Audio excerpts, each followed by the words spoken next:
Everybody. Hey, Matt, would you just give me the thumbs up when everyone in the room is ready? Ready? Hey guys. Bill, Tyler, And Sally, yeah. and Dana won't be joining us. Oh, yeah, and Dana's not here tonight. That's correct.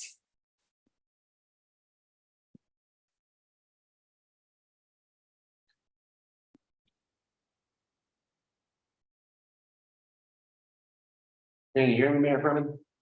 Yep, loud and clear.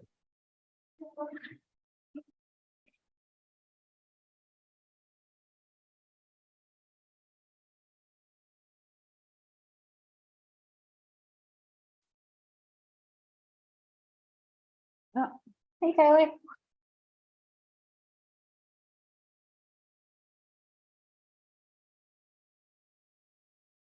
What are you guys doing? I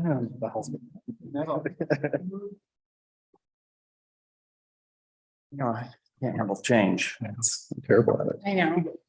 I was great. I forgot you're here. Wherever. I think Sally is coming. I know she is.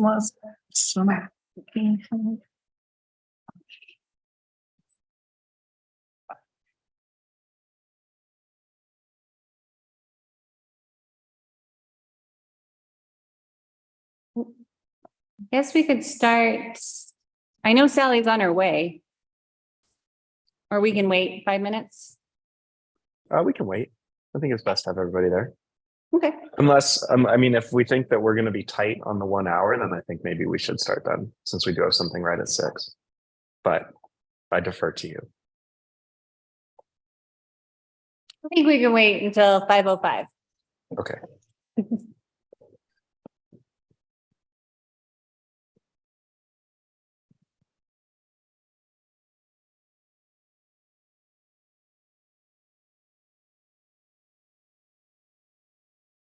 Hi, sorry, everybody. We are good. Oh, babysitter. Aren't they old enough? One can just babysit the other now? I was really close. 3 hours is kind of 2, totally. Yeah. 3 through the dinner hour. Tough. That's borderline. How are your kids doing? They're close. They're similar to my age. 13 and 9. Yeah. A little older. Big 13. Big, yeah. I think 13 will be good, but He's tease height. Paul? All right, we can start, Shane. yeah. He's good. Okay, great. Hello, everybody. Welcome to a work session of the Silverton Board of Trustees. Today is June 5th, 2023. The time's 5:03 p.m. and I call this work session to order. Roll call, please. Trustee Edwards. Trustee Harper. Here. Trustee Bjornlund. Here. Trustee George. Here. Mayor Pro Tem Barney. Here. Mayor Furman. Here. All righty, we have 6 out of 7 trustees. Great. Thank you very much, Matt. Sally, I'll just pass it over to you. Or Sally, I'm sorry. Gloria, I'll just pass it over to you. Yeah. Sure. That's a great mistake. So I think it was about 4 months ago, we had talked about inviting BLM here in a work session to talk about where we are at in our RNPT process and where we go from here, timelines, and we have Megan Mast here from the BLM to help kind of walk us through that. And then in your packet, you all have seen the RNPP agreements and plan of development in there. That'll hopefully help you guys guide this conversation. But I am going to give it over to Megan to give kind of the latest update on where we are at. Did you want to give some context on RNPP for anyone? Sure. Like a basic overview.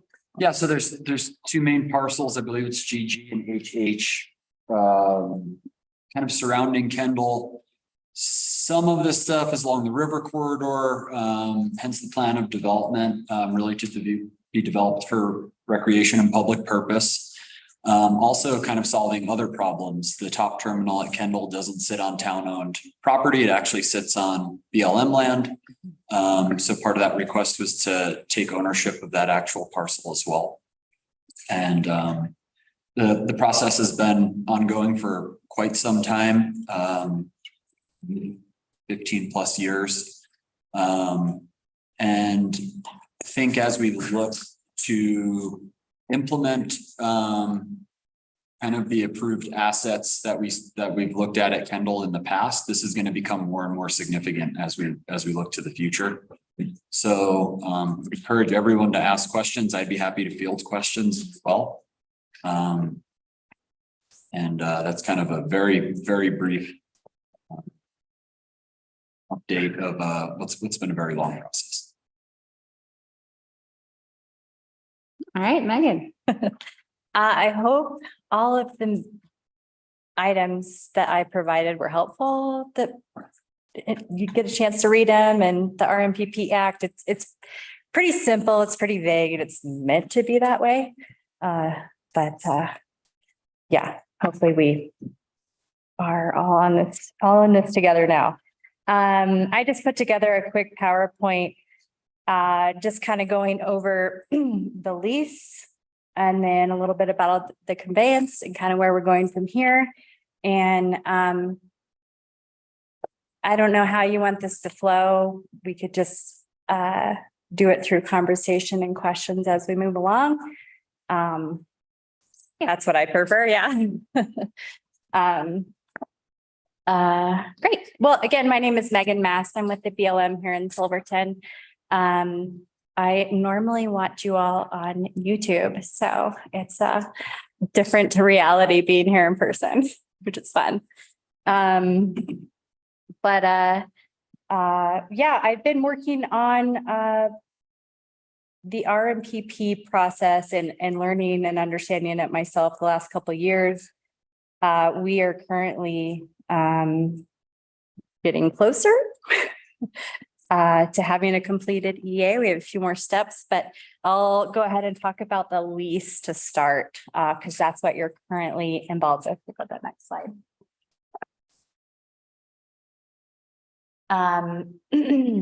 So the current lease is a 10-year lease, which started in 2015, and that will expire in 2025.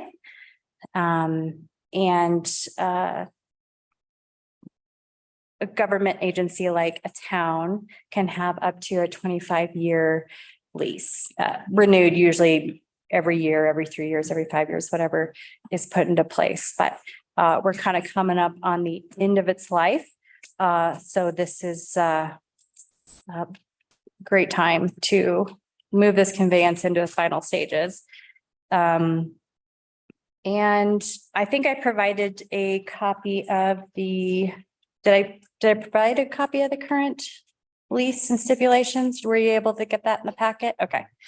And I think I put the stipulations in there. I had a few questions, and I think I just answered them a few minutes ago in my mind. So the first was, I was trying to figure out what the plan of development version was for that renewal. There's been many versions of the plan of management and development. And I wasn't sure which one was for that, or if it was just, if anyone had any insight, but probably not. I think it's just the stipulations in the permit, and we'll just stick with that. So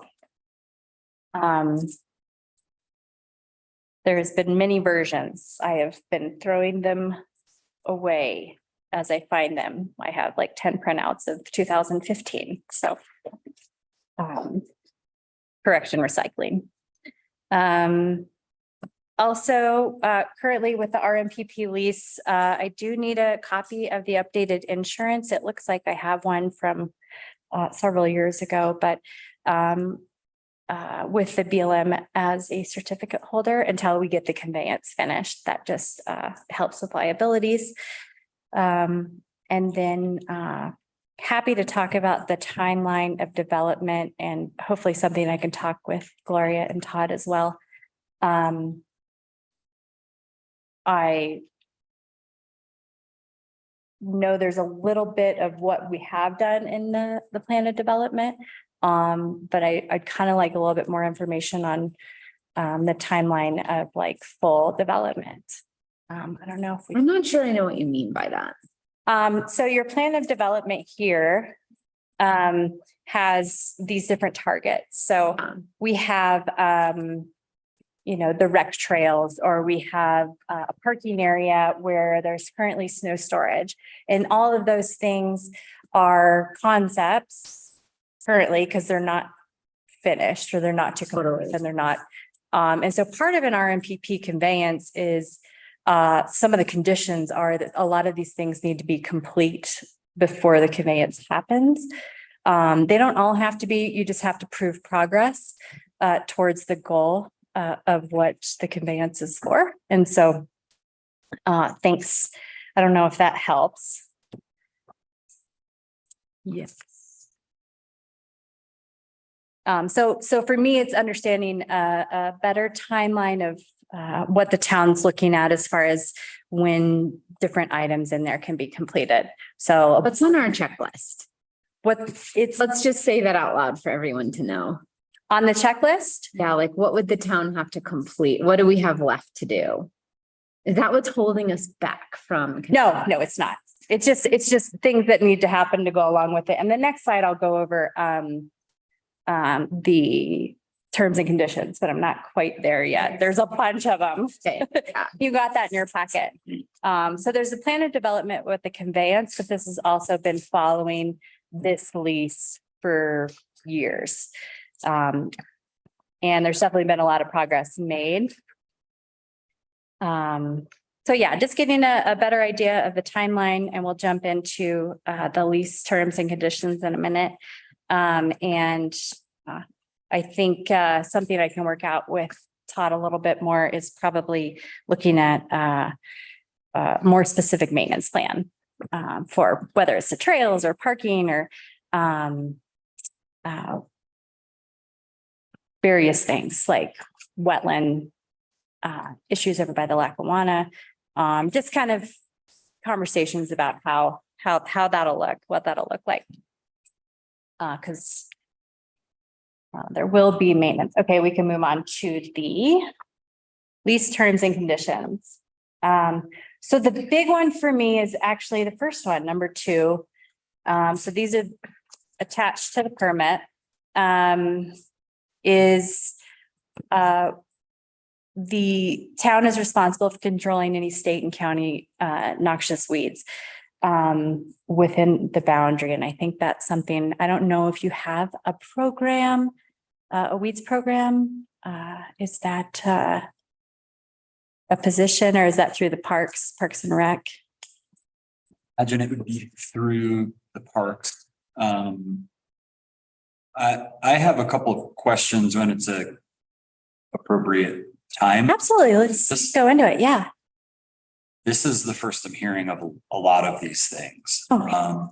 So the first time I worked directly with BLM was approximately 6 years ago. Mhm. And we were told 3 to 4 months for completion. So it seems like the target is constantly moving. Uh-huh. And partially attributable to turnover, partially attributable to other factors. But it does feel like the target is constantly moving. So I think, to be frank, we were completely unaware of some of these as criteria. Certainly not to say they weren't in the terms and conditions.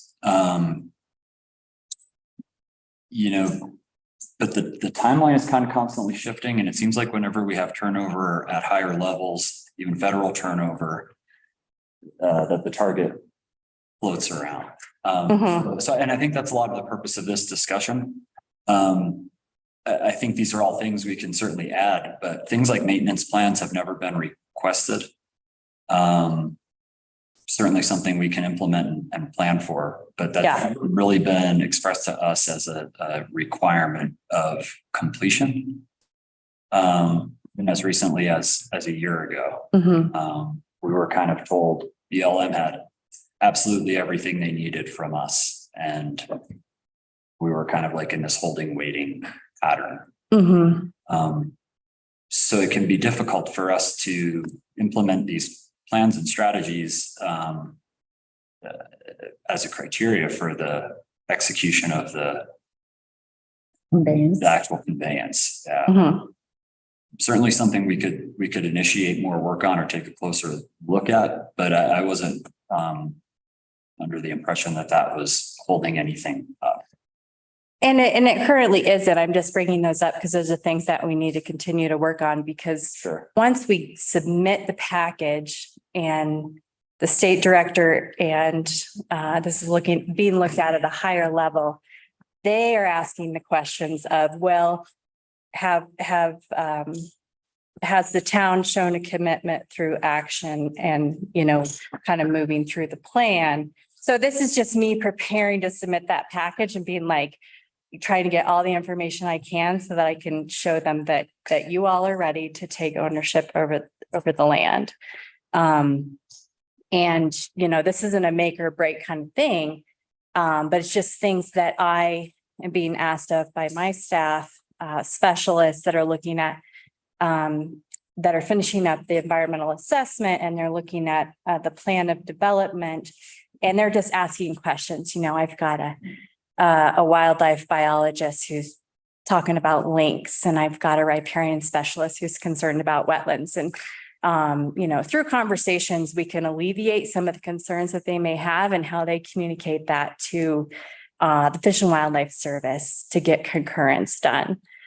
So there's so many like things connected that kind of get us to the end. And no, the main thing that's kind of holding us up in the conveyance process is just getting through the EA and missing positions, consistently missing positions. Holding this up.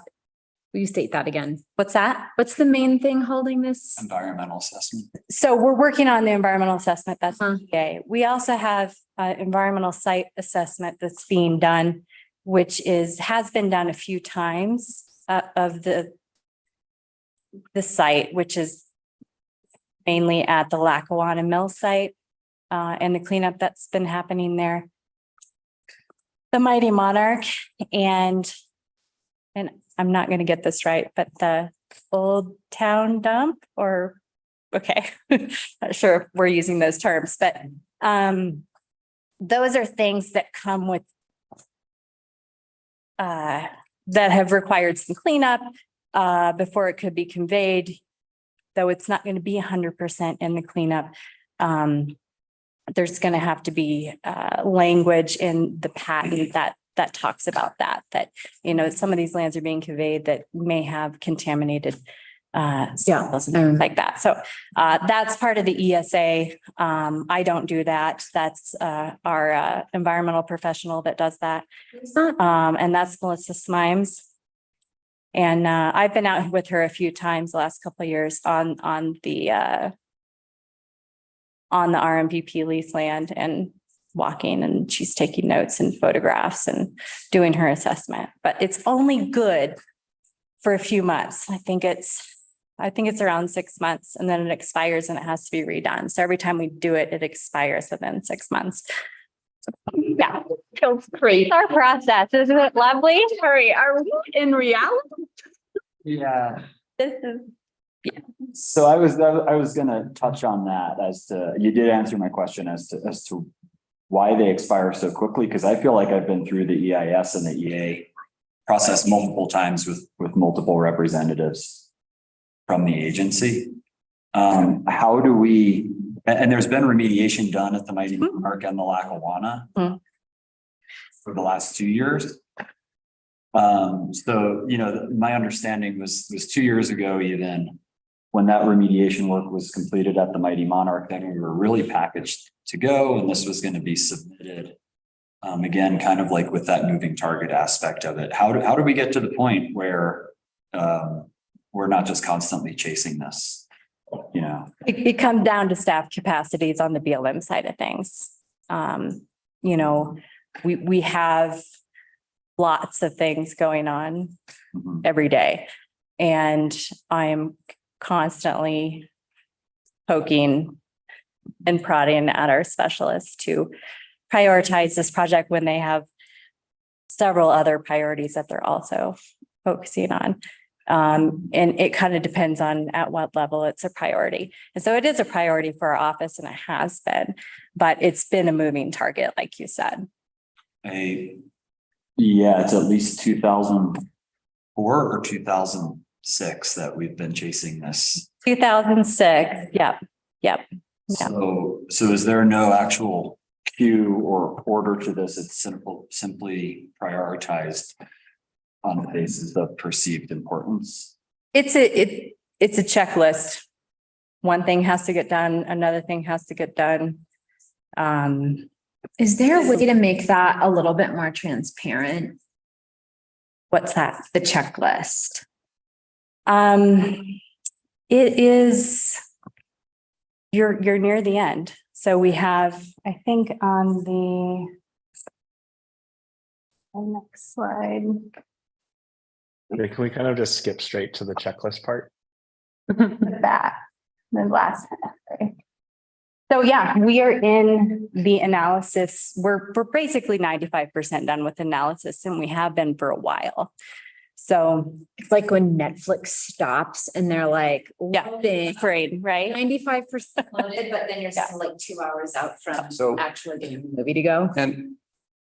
And we need to complete these next steps, but we need to wait for experts from BLM and Fish and Wildlife or. Yeah. So, yeah, Fish and Wildlife Service recently had a bunch of turnover, lost a bunch of staff. Yeah. So our biologist had a meeting 2 weeks ago and is currently working on the EA language for links, and then we'll be reconsulting here, hopefully in the next few weeks, so we can get that off our plate. So that's the goal. And does that have some longevity to it? Or No, it'll stay with the EA. It'll be good once it's done. Let's see. I couldn't find the notes from her. But our wildlife biologist was mainly analyzing links. There was also some concerns that came up over Southwest willow flycatcher that she was talking with them about because this is in a wetland and riparian area. So I just kind of wanted to ask about that because in terms of like exchange of this property and this acreage, the BLM is a governmental agency. We are obviously a municipality, so it's a government agency to a government entity. And I think we recognize and obviously have to follow a BLM process to create the exchange.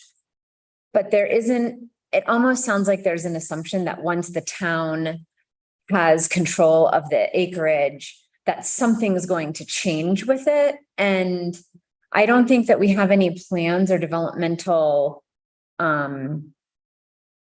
it's not like this acreage is turning into affordable housing or, there isn't a big structural development plan on it. And so I'm just curious about, if we're taking this acreage and then it's going to be held by a different government entity in its form,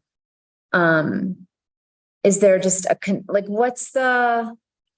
is it just to establish a baseline? Like when we conveyed this to Silverton, we knew that this was the status of the links. These were the weed problems. This was the status of the wetlands. And that way, what is the purpose there? well, the purpose of an EA is just to disclose information. Yeah. And that's what we're doing currently right now. And to,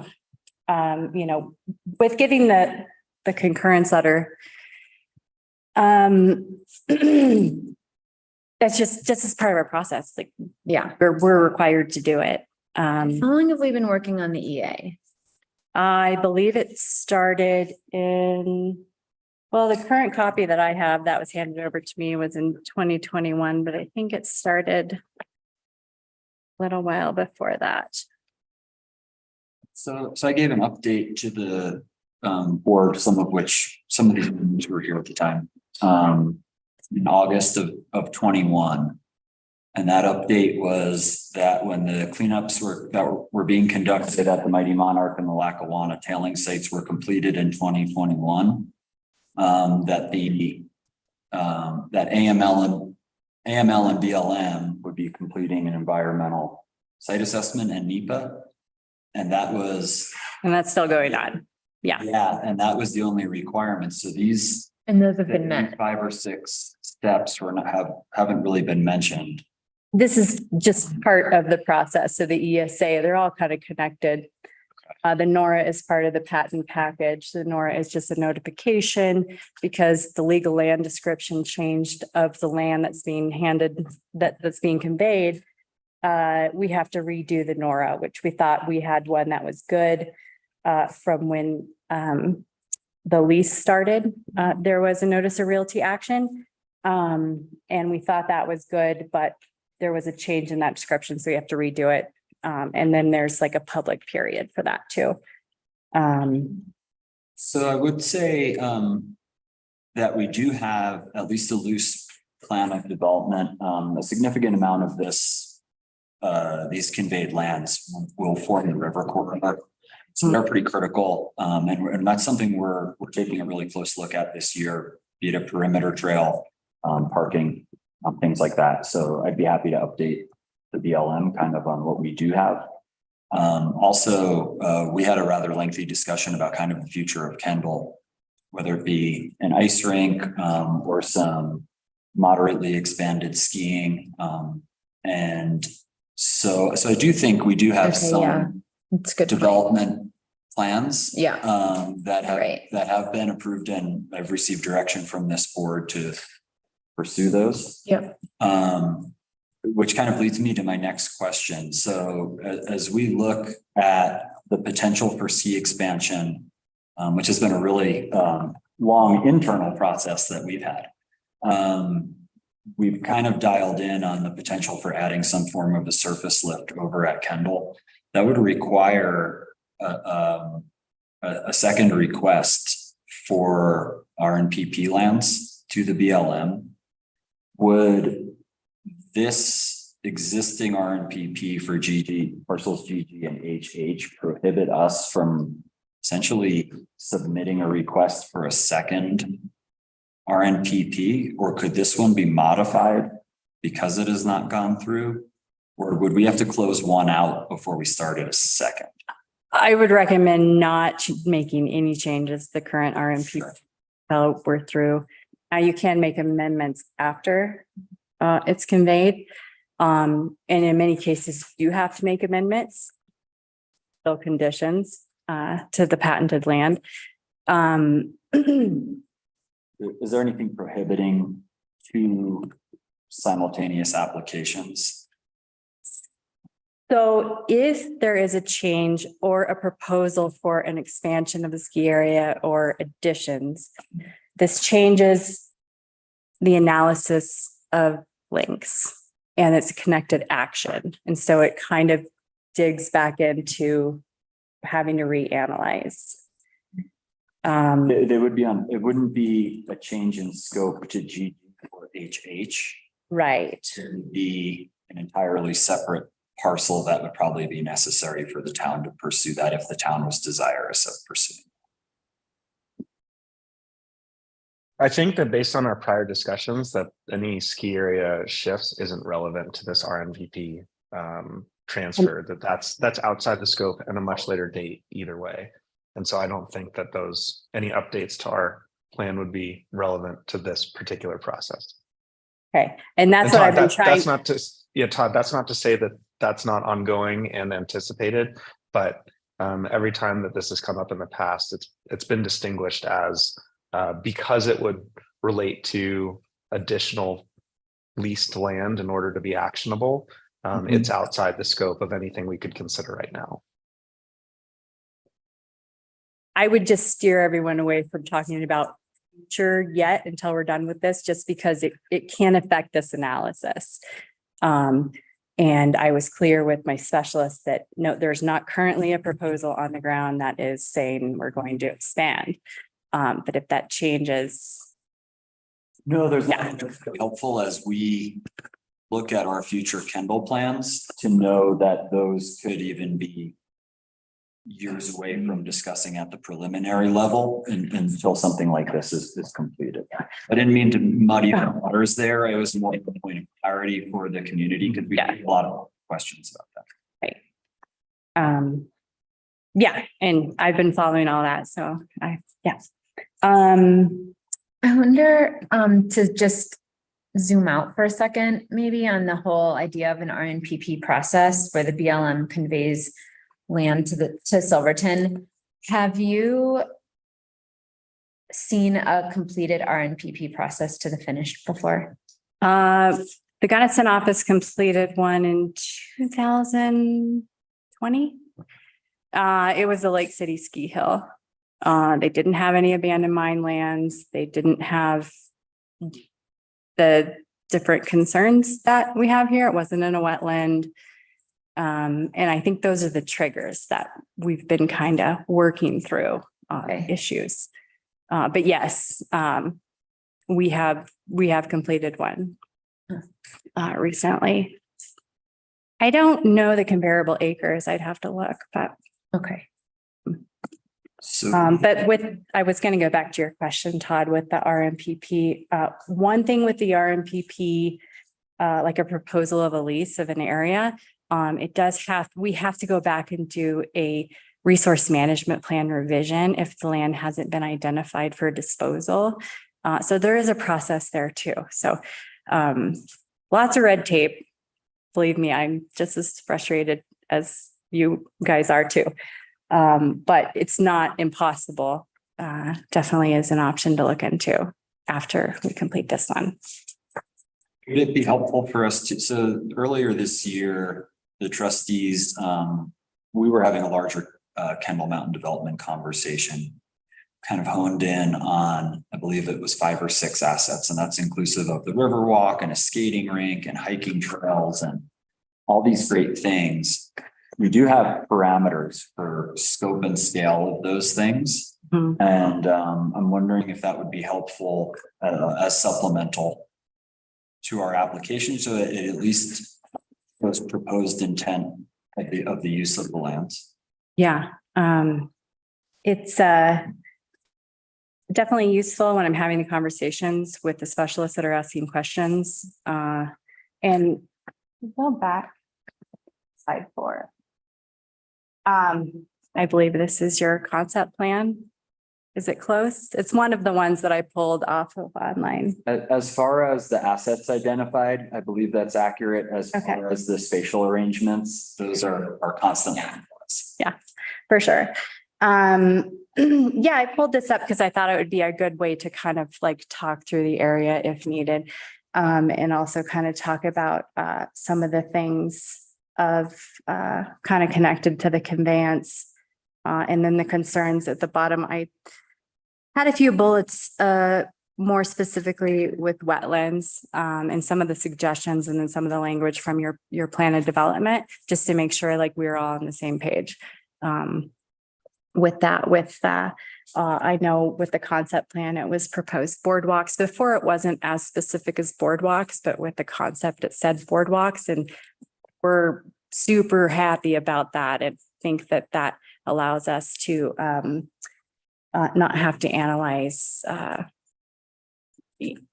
more impacts in wetlands than necessary. So Sure, I think we've kind of through process of elimination, kind of honed in on that boardwalk and interpretive wetlands education and something as maybe one of the only viable uses in that area.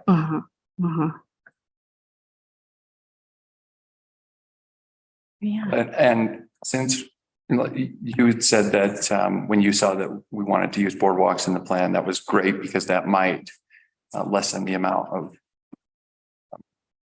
studying they have to do for the impacts. What else could we do like boardwalks then for other areas that we could make the EA maybe go faster or make it easier or make the study easier? Are there any other things we can add to our plan that'll make it easier for your folks to do the study?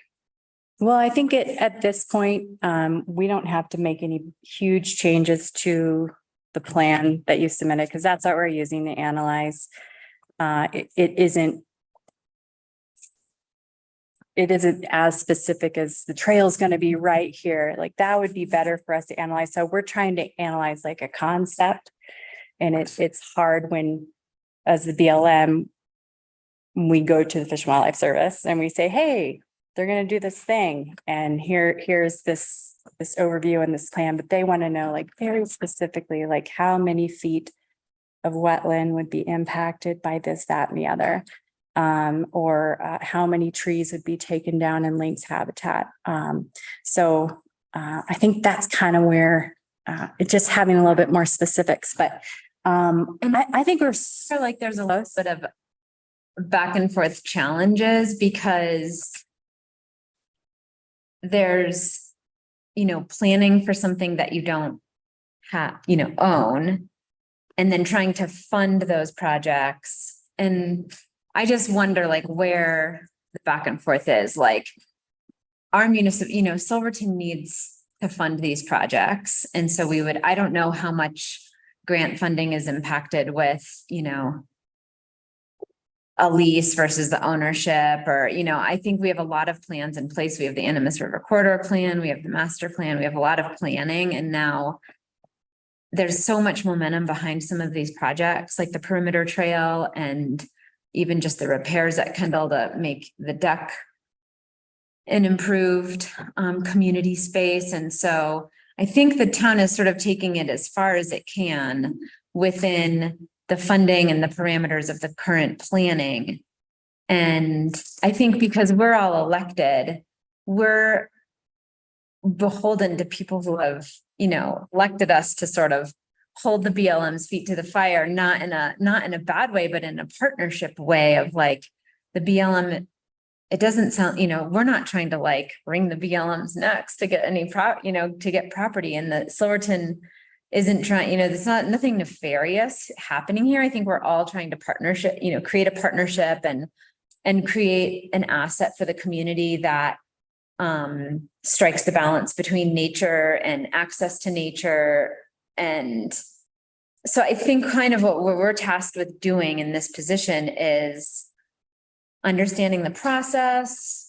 I'm so grateful that you're here tonight with this update, because obviously it's been a long, for 15 years, something is not working. And so perhaps with these more frequent updates, we can kind of like catch those, like what Tyler is saying, like what would facilitate, what can make this easier for everybody, for the partnership, because we are in the position of answering to people who are like, what is going on with that? And why aren't, when do we put boardwalks in? When we have the conveyance or to get the conveyance? And how do we pay for the boardwalks to go in? Do we write a grant sort of with this thing out there thinking that it's going to happen, but not really sure? And for 15 years, we've kind of been waiting. It just seems like there's some back and forth between the way we're planning and we're completing this process. And when you led off at first, I was like, wait, so would the RNPP process be going better if we had the boardwalks in or out? Or, you know what I mean? Like, you're like, we want to see that you're using it, improving it. I think Todd's done so much work over the years to improve and mitigate, and, certainly a high use area for the community. But it's definitely not being leveraged at its maximum potential right now. And my feeling is that sort of because we're sort of waiting around. But I don't know. And kind of my message is you don't have to wait around, but I know you don't want to invest into something that you don't own, but that's kind of part of the process.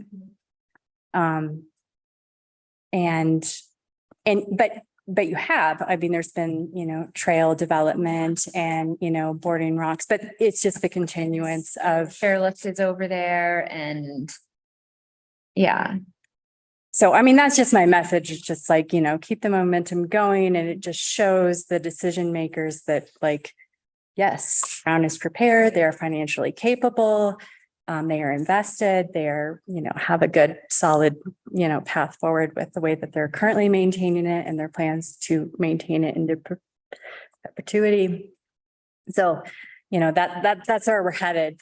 That's the goal. Because I think from the standpoint of the town has, Kendall is all over our master plan. So, if there's evidence that needs to support that balance between like what we're doing and what we would want to do, that document is, along with the Animas River Corridor Plan, I think it really indicates, I think it's really strong evidence that stewardship is in place. Yeah, I think we're really close. From the BLM side of things, I don't think that the town has a lot to do currently. So I didn't mean to freak you out and be like, there's so much to do. I'm just trying to explain the process. So, wasn't. Is there anything that would stop this process? Like in our tracks, like as we plan, should we be aware of anything that might stop this conveyance? I think that I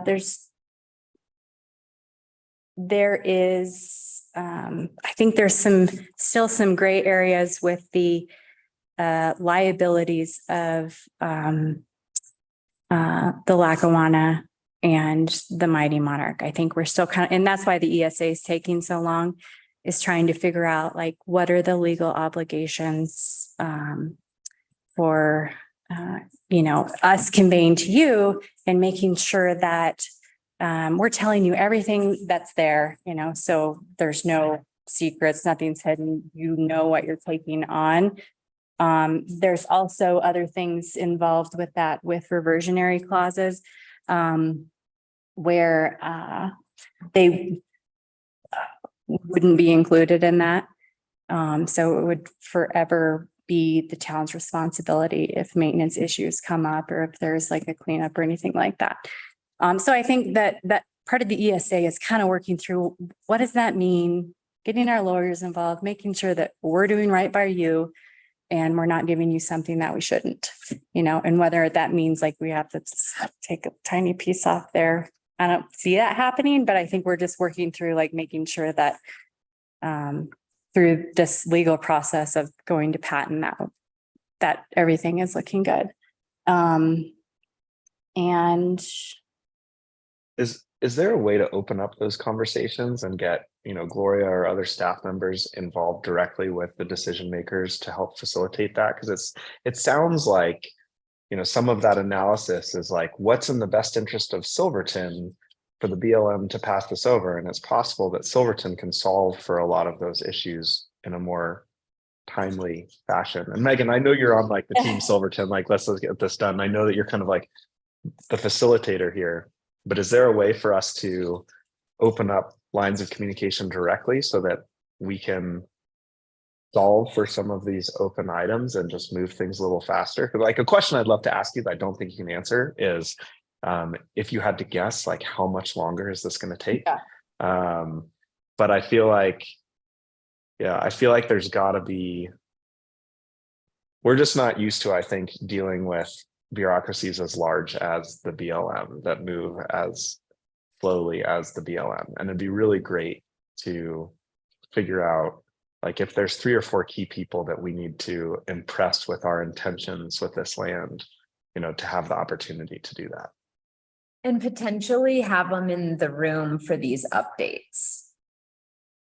Just it kind of sounds like transparency. Yeah, it kind of sounds like this could either take another 8 months or 25 years, depending on whether or not someone senior decides to think it's important and sign a couple of documents. Well, I've been I've been told this many times, as I've been telling you this many times, that we'll have the ESA done by the end of this month. And that's the message that I get. And so, I have high hopes that we're going to be able to push it through this summer. But there is timelines in place that, once they start, then we're off and running, trying to get to the finish line before the time runs out on whatever document it was. And, you know, I have high hopes that we can get it done this year. You know, I know we've said that before, and that's why I've been really hesitant to give a timeline, is that I did not expect to be here this year. I expected this to be done 2 years ago. So, yeah. So, you know, I think, you know, I can convey back, and you're welcome to talk to our field manager, John Kaminsky, to, you know, let him know how important this is to the community. You know, I think that can be helpful in pushing others to prioritize the project as well. You know, and that's kind of what it comes down to, is just having the staff time, having the push to prioritize when we're, you know, working on a big game RNP amendment out of the Gunnison office currently, and looking at Gunnison sage grouse. And there's a ton of planning efforts going on right now. And so this is the one that's just been, you know, following along and trying to get bits and pieces out of people's time. And I think we're really close though. So Well, if there's anything we can do to better support you in being armed to provide quick and decisive answers and information each time, you know, someone asks you something about this, please let us know, because we will, I think at this point, we will make Herculean efforts to get this done.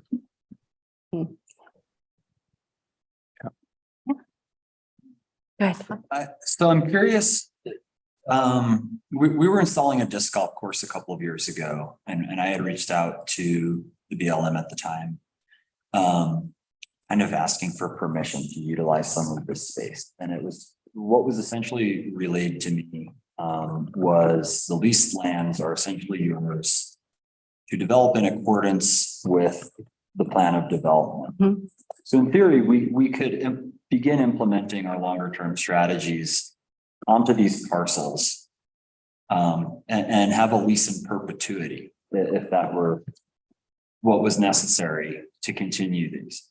So the question I have regarding liability is, if these are public lands and we're not restricting access to them, and we're not inhibited from developing them in accordance with the plan of development, as long as they're leased, who's currently holding the liability? Because if the Mighty Monarch is an environmental concern, anyone can go up there right now and ride a bike and use it in accordance with our plan of development, or they can go walk around the Lackawanna Mill. And so essentially what I'm saying is we're not restricting access to these areas. So where does the liability land? And is the town currently incurring that liability, or is it the BLM, or is it just kind of gray? Well, you know, and the cleanup has alleviated a lot of the concerns with those two areas. And, you know, I'm not an abandoned mine land specialist, so I can't really speak to that resource and what the specific concerns are. You know, I think it has to do more with motorized use, not just, you know, acute foot traffic. And I guess my thought was, like, if we were to develop an asset somewhere in one of these parcels, in accordance with the lease and the right to do so, do we not? I mean, I guess essentially because of the lease, we wouldn't require BLM's approval to implement an asset on these leased lands because it's in accordance with the plan of development. So does that make sense? Or am I? you kind of lost me towards the end. I'm sorry. Like if we wanted to have a bike park On on lot GG on or GG, HA. where there's property for it, Mhm. in accordance to the lease, nothing has to structurally change, right? You're not talking about a structural change. Correct. And we wouldn't, to my knowledge, require any approvals from the BLM. We would just do it. Implement that, we would just go do it on the leased lands. I mean, there should be some kind of communication, but yeah, essentially you are leasing the land and, you know, you've closed the campsites, Bathroom. Like, where does that fall? it's not currently in the plan of development, so I can't answer that question. That would be, yeah. I guess, Could be in the plan of development. I guess what I'm saying is, you know, if we have the lease right and BLM is encouraging us to implement projects to show use of the property. And those assets are developed and opened to the public, but there's a really gray area on the liability aspects of it. I'm not understanding why the liability it would hold up the process, because essentially anyone from the general public can go use any of these areas unrestricted. It's a great question. I don't know if I can answer it here. Were to happen, we're really used to toxic land around here. You know, I think a lot of people's yards have even similar concerns. So I guess, you know, the EA almost seems overly diligent for an area that's currently utilized by the public, currently able to be developed. And yeah, that's kind of where I'm just leading. Yeah, that's where I was wondering if it's a baseline, if we're trying to gain information on, it's a baseline. Mhm. So we've previously collected baseline data from before it was fixed. Todd's question either. Was remediated, or whatever terminology we want to use with the cleanup. There was a baseline ESA done and some others, but I guess you're right. It would be like a new baseline. Just because it's taken so long. Every time we revisit this, we're My question talking was about, more like, that's a different thing. there's nothing but to stop yeah. me from going to build a sandcastle at the Mighty Monarch or the Lackawanna, you know. Please first. Yeah. well, and I guess my question was, since, you know, we're allowed to use the leased land for the plan of development. At what point, if the target continues to move, do we just continue to lease it forever and just do it? Do our plan of development within the lease? Wondering about. Then How we'll does just lease it it. affect funding? Oh, well, yes, our grants. It might. I just don't know. It's. That's true. a Question. That's true. Agencies like to see whole ownership of the property. For example, when we do something on Blair Street, those right of ways, they Uh-huh. want to see that we own it outright and free and clear. Okay. And it's not on leased lands, but I guess that kind of leads to the question. If we were to develop an asset on leased lands and the lease were to expire, what are the potential consequences of that? Do we retain ownership, or would BLM take ownership of our development? So the goal here is conveyance, like we want to convey, yeah. And your lease has expired in the past and we backdated it. We went through our process and we backdated it. So, you know, that would probably be the case, is that we would do a renewal until we could convey. Okay. Renewals are certain. Yeah, and I'd have to look at the timeline, like I said at the beginning, there was in the act, it did speak to a 25-year limit. So I'm not exactly sure. I could dig a little deeper into that and see if there's been anything else added to that sense. But one thing I would kind of bring up, because it's the conversation of asset or changes, is that you know, what's being approved is based on your plan of development. If you want to add anything outside your plan of development, like a restroom or something different or drastically different, that would require an amendment later down the road. Yeah, this is what I've been wanting to jump in and say. Currently, what you said, that our ESA is month to month. We are so far along in this process, 95%, correct? Doing anything now is a complete derailment and really essentially puts us back however percent. Doing nothing, saying nothing gets us to the finish line faster and quicker than having all the wonderful conversations, correct? Yes. Just say yes, because I know that's the truth, because in my experience with the BLM and with the Forest Service, that's really what it is. But So we've kind of been saying and doing nothing for a lot of years. sometimes less is more in this instance. Mhm. Having that been said, knowing that that's really the best course of action for us. We're 95%. We're month to month for the environmental assessment. And it's just a waiting game. Perfect. Yep. Great. Work list. But Thank is there you. also that element of demonstrating the use of the land. That's so to Jim's point, which he said much more succinctly than what I said earlier. That's kind of a red herring. Yep. Like it's Yeah, a I say wouldn't even go nothing, down do that. nothing, ask for the signatures over and over and over. Once it's done, then we can evaluate what's appropriate in the future. I appreciate these updates. Like, I think if anything from that checklist happens to come up and be accomplished, I wonder if that can trigger kind of another one of these moments of touch points. Like, yes, we finished definitely if we finished the environmental assessment, but I can't remember the things on that list at this point. But I think if any one of them, if we were to kind of cross one of those off the list, it should trigger for us perhaps another meeting like this, just to keep everybody updated. And then I would love to see us extend the invitation to specialists or other, people in the BLM office, anyone who is handling this project. Like, let's please extend the invitation to them and have them sit at the table with us so we can kind of address what Shane was saying. Like, if there's something we can kind of rally behind, I think we have a good team to do that. But certainly having all those people here with us, I think would be great too. Just say it. I can see it. I jump in for a second. Sally, earlier you compared this to Netflix buffering. That's a bandwidth issue when that happens. And that sounds like exactly what's happening is it's a bandwidth issue.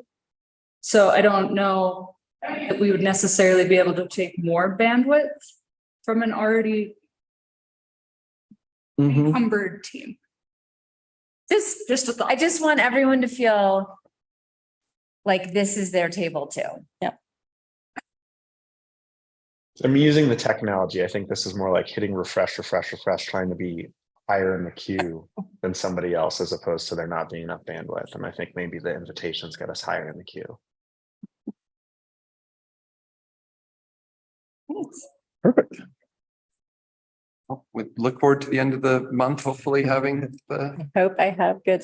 Really excited. Exciting. Thank you so much. Appreciate you coming. Yeah. Hard questions, and that's okay. Thank you, Megan. Okay, Shane, I think we can wrap it up. Okay, it's 5:57 p.m. and this work session is adjourned. I apologize to everybody that I am not there in person for our info night tonight. I'm pretty bummed, but I'm not allowed to be around other people right now. It had to happen at some point, Shane. I mean, Yeah. come on. I really thought that I was like some type of special bionic human, but apparently I'm just regular. All right. Well,